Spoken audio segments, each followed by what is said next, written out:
नमस्कार फ्रेंड्स, मी प्रियांका तुमचं प्रियाटेक या चॅनलवरती स्वागत करते। फ्रेंड, सध्या सुरू आहे आपली एक्सेल मधील basic to advance formula series आणि या अगोदरच्या लेसनमध्ये आपण डेटाबेस रिलेटेड काही फॉर्म्युले पाहिले। आता या लेसनमध्ये सुद्धा आपण आणखीन डेटाबेस रिलेटेड फॉर्म्युले पाहणार आहोत। तर ते आहे आपलं डी काउंट आणि डी काउंट ए, त्याचप्रमाणे डी ॲव्हरेज। आता काही जणांना वाटत असेल की डी काउंट आणि डी काउंट ए सारखंच आहे, पण नाही फ्रेंड। ज्यावेळी तुम्ही हे प्रॅक्टिकली पाहाल त्यावेळी यामध्ये काय फरक आहे हे नक्कीच तुमच्या लक्षात येईल। त्याचबरोबर आपण इथे डी ॲव्हरेज पण पाहणार आहोत आणि ज्यावेळी मल्टिपल क्रायटेरिया असतो त्यावेळी सुद्धा हे फंक्शन कसं काम करतं ते सुद्धा आपण इथे शिकणार आहोत। त्याचबरोबर फ्रेंड, या गोष्टींची प्रॅक्टिस करण्यासाठी प्रॅक्टिस फाईलची लिंक खाली तुम्हाला डिस्क्रिप्शनमध्ये मिळेल, तिथे जाऊन प्रॅक्टिस फाईल डाउनलोड करा आणि प्रॅक्टिस करा। आणि फ्रेंड्स, माझी एक रिक्वेस्ट आहे, या व्हिडिओला लाईक करा, जास्तीत जास्त हा व्हिडिओ शेअर करा आणि आतापर्यंत जर कोणी या चॅनलला सबस्क्राइब केलं नसेल तर लगेच या चॅनलला सबस्क्राइब करा व पुढील बेल आयकॉनवरती क्लिक करायला विसरू नका, जेणेकरून असेच यूजफुल व्हिडिओ तुम्हाला यापुढे या चॅनलवरती पाहायला मिळणार आहे आणि त्याचं नोटिफिकेशन सर्वात अगोदर तुम्हाला मिळेल। चला तर मग प्रॅक्टिकली हे फॉर्म्युले पाहण्यासाठी आपण येऊया आपल्या स्क्रीनकडे। फ्रेंड्स, आपण पाहत आहोत डेटाबेस रिलेटेड फॉर्म्युले आणि आता या लेसनमध्ये आपण डी काउंट आणि डी काउंट ए मधील फरक, त्याचबरोबर डी ॲव्हरेज काय करतो हे पाहणार आहोत। ऑलरेडी आपण डी सम, डी मीन, डी मॅक्स हे फॉर्म्युले पाहिलेले आहेत। ते जर तुम्ही पाहिलेले नसतील तर या अगोदरचा व्हिडिओ आहे, डिस्क्रिप्शनमध्ये तुम्हाला त्याची लिंक मिळेल, तो व्हिडिओ नक्की पहा। आता इथे आपल्याला काय करायचं आहे फ्रेंड्स, आपल्याला इथे काउंटिंग करायचं आहे। डेजिग्नेशन वाईज आणि जेंडर वाईज आपल्याला इथं काउंटिंग झालं पाहिजे असा आपला क्रायटेरिया आहे। म्हणजे जे सुपरवायझर फिमेल आहेत त्यांचे अब्सेंट डेज आपल्याला कॅल्क्युलेट करायचे आहेत। अब्सेंट डेज म्हणजे टोटल अब्सेंट डेज कॅल्क्युलेट करायचे नाही, तर ते किती वेळा अब्सेंट आहेत हे कॅल्क्युलेट करायचं आहे। म्हणजे जरी तुम्हाला इथे 2 दिसत असेल किंवा आणखीन कुठे इथे 3, 4 वगैरे दिसत असेल तर हे आपल्याला काउंट करायचं नाही। तर 2 म्हणजे काय, इथे एक वेळेस ते अब्सेंट होते, नंतर परत सुपरवायझर मेल कुठे इथे पण ते अब्सेंट होते, तर असा रिझल्ट आपला सेकंड म्हणून इथे आला पाहिजे। ओके, समजलं तुम्हाला? म्हणजे टोटल डेज काउंट न करता ती किती वेळा ॲब्सेंट आहेत हे आपल्याला इथे कॅल्क्युलेट करायचं आहे यूजिंग डी काउंट।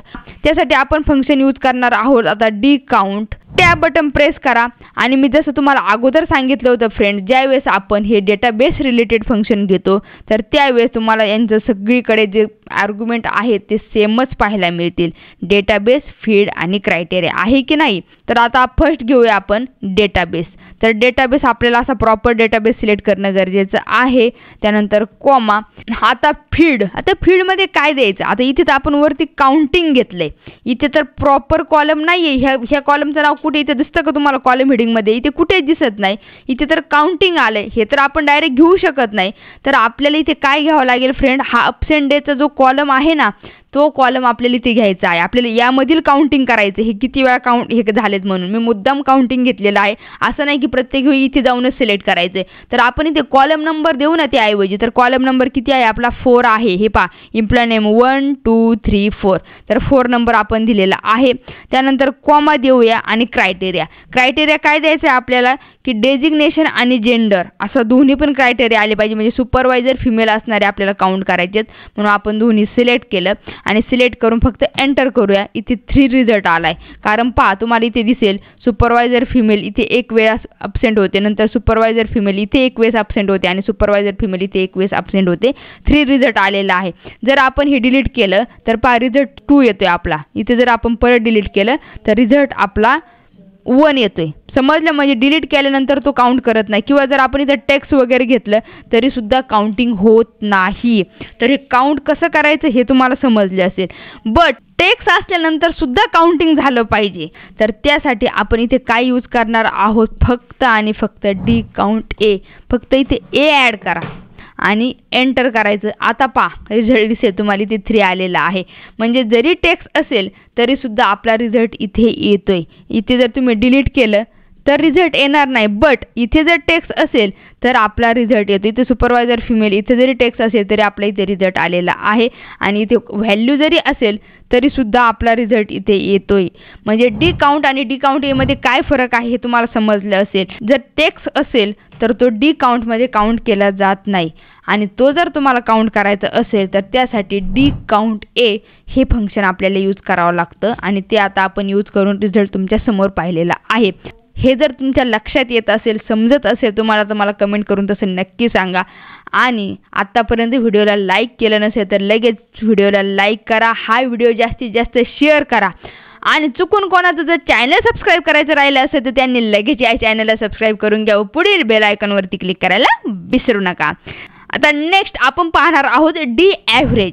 तर ह्या डी ॲव्हरेज काय करतो, जे आपण ॲव्हरेज इफ आणि ॲव्हरेज इप्समध्ये पाहिलं होतं तेच काम डी ॲव्हरेज करतो. मग कुठे ॲव्हरेज इफ वापरायचं किंवा कुठे ॲव्हरेज इप्स वापरायचे हे तुम्ही नक्की डिसाईड करू शकता. आणि ह्या डी ॲव्हरेजचा यूज तुम्हाला नक्की होणार आहे. तर आपल्याला काय ॲव्हरेज काढायचे, पुणे आणि माऊस जिथे जिथे आहे त्यांचं आपल्याला इथे सेलचं ॲव्हरेज आलं पाहिजे, हे आपला क्रायटेरिया आहे.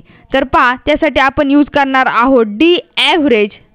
टॅब बटन प्रेस करा, परत एकदा चेक करा, डेटाबेस फील्ड क्रायटेरिया सेम आपले आर्ग्युमेंट आहेत. तर आपल्याला इथे डेटाबेस सिलेक्ट करायचं. सो डेटाबेस आपण असा सिलेक्ट केला. त्यानंतर फील्डमध्ये आपल्याला इथे सेल्स घेणार आहोत आपण. पुणे सिटीमध्ये माऊसचा किती सेल्स झाला याचं टोटल ॲव्हरेज आपल्याला काढायचं आहे, म्हणून आपण इथे सेल्स घेतलं. नंतर देऊया कॉमा. कॉमा दिल्यानंतर आपल्याला इथे क्रायटेरिया. आता क्रायटेरिया काय पाहिजे आपल्याला, सिटी आणि प्रोडक्ट हे दोन्ही पण क्रायटेरियामध्ये येणार ना फ्रेंड्स. आता तुम्हाला समजलं असेल फ्रेंड्स, आतापर्यंत आपण भरपूर पाहिलेलं आहे. आणि फक्त करूया एंटर. एंटर केल्यानंतर झटपट आपला रिझल्ट आलेला आहे ते 695. आता हे जर तुम्हाला व्हेरीफाय करायचं असेल आणि परत एकदा जर ॲव्हरेज इफची प्रॅक्टिस करायची असेल तर आपण चेक करूया आपला रिझल्ट प्रॉपर आला आहे का नाही. आता मला सांगा, इथे आपल्याला ॲव्हरेज इफ यूज करावं लागेल की ॲव्हरेज इप्स यूज करावं लागेल. कमेंट करून मला नक्की सांगा की दोन्ही फंक्शनमध्ये आपल्याला कोणतं फंक्शन यूज करावं लागणार आहे. तर ज्यावेळी मल्टिपल क्रायटेरिया असतो त्यावेळेस आपल्याला ॲव्हरेज इप्स यूज करावं लागतं, म्हणून आपण ते ॲव्हरेज इप्स यूज करणार आहोत. आता पहा ॲव्हरेज रेंज. तर ॲव्हरेज रेंज आपण अशी सिलेक्ट केली. त्यानंतर कॉमा, तुमची रिव्हिजन पण होती. हा व्हिडिओ पाहिला ना फ्रेंड्स, हा व्हिडिओ नक्की पहा. Criteria range 1. क्रायटेरिया रेंज 1 म्हणजे ते सिटी पुणे रेंज आहे, त्यामुळे आपल्याला इथे रेंज सिलेक्ट करावी लागणार आहे. नंतर आपल्याला क्रायटेरिया सिलेक्ट करायचा. नंतर क्रायटेरिया रेंज 2 म्हणजे प्रोडक्टचा, तो आपल्याला सिलेक्ट करायचा आहे. नंतर इथे क्रायटेरिया माऊस आणि करूया एंटर. आपला सेम रिझल्ट इथे आलेला आहे 695. ओके. आता पुणे माऊस आणखीन कुठे, समजा मुंबई आणि लॅपटॉप घेऊया. मुंबई लॅपटॉप आहे का किंवा मुंबई मॉनिटर आहे, ठीक आहे. दुसरं घेऊन पाहूया. इथे काय घ्यायचं आपल्याला, आपण घेऊया मुंबई आणि इथे घेऊया मुंबई मॉनिटर. रिझल्ट किती आलेला आहे 222. इथे जर आपण मॉनिटर केलं तर इथे त्याचं ॲव्हरेज तसं येणार आहे आपलं. ह्या दोन्हींचं ॲव्हरेज इथे येणार आहे आणि सेम आपलं ॲव्हरेज येते. मल्टिपल क्रायटेरिया असेल तरीसुद्धा आपण हा रिझल्ट किती झटपट काढू शकतो. मग ॲव्हरेज इप्स यूज करण्याऐवजी डी ॲव्हरेज यूज करा ना फ्रेंड्स. मी तुम्हाला सजेस्ट करेल, तुम्ही ते यूज करू शकता ना.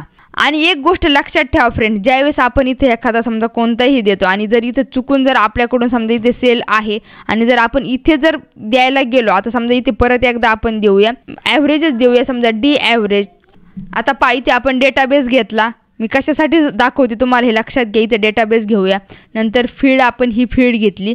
नंतर क्रायटेरिया घेतला, समजा आपण हा क्रायटेरिया घेतला आणि एंटर केला तर आपल्याला इथे एरर येते. रिझल्ट पहा इथे काय एरर येते, कारण जे H2 मध्ये जे आपण इथे फील्डमध्ये सिलेक्ट केलं होतं ना, इथे सेल आहे फ्रेंड. तर इथे पहा, जर आपल्याकडून चुकून जरी असं होत असेल तरीसुद्धा ही गडबड होऊ शकते, म्हणून हे लक्षात ठेवा की ते आपण इथे 3 जरी घेतलं असतं तरी आपला रिझल्ट इथे आला असता. मी जसं तुम्हाला म्हटलं की आपण इथे 3 पण घेऊ शकतो किंवा डबल इन्व्हर्टेड कॉमामध्ये आपण जर असं सेल्स म्हणून टाईप केलं तरीसुद्धा आपला रिझल्ट येणार आहे. बरोबर आला रिझल्ट. किंवा इथे सुद्धा आपण सेल्स घेऊया. हे बोर्ड वगैरे याच्याशी काही घेणं देणं नाही, बट हे प्रॉपर स्पेलिंग असणं खूप गरजेचं आहे. ते जर नसेल तर काय होतं हे तुम्हाला समजलं असेल. पहा आता H2 करा, आता रिझल्ट तुमचा येणार आहे.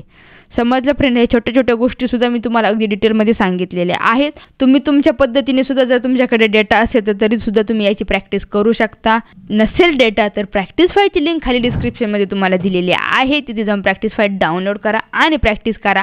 फ्रेंड्स, डेटाबेस रिलेटेड फॉर्म्युले आपण अगदी डिटेलमध्ये पाहिले आणि माझी अपेक्षा आहे नक्कीच तुम्हाला हा व्हिडिओ आवडला असेल आणि तुम्ही या व्हिडिओला लाईक केलं असेल. जर चुकून कोणाचं लाईक करायचं राहिलं असेल तर त्यांनी लगेच लाईक करा. त्याचबरोबर हा व्हिडिओ जास्तीत जास्त शेअर करा आणि आतापर्यंत कोणी चॅनलला सबस्क्राईब केलं नसेल तर लगेच या चॅनलला सबस्क्राईब करा व पुढील बेल आयकॉनवरती क्लिक करायला विसरू नका, जेणेकरून अशाच नवनवीन व्हिडिओचं नोटिफिकेशन सर्वात अगोदर तुमच्यापर्यंत पोहोचेल. फ्रेंड्स, हे फॉर्म्युले तुम्हाला कधी येतील? ज्यावेळी तुम्ही या सर्व गोष्टींची प्रॅक्टिस करा त्याच वेळी.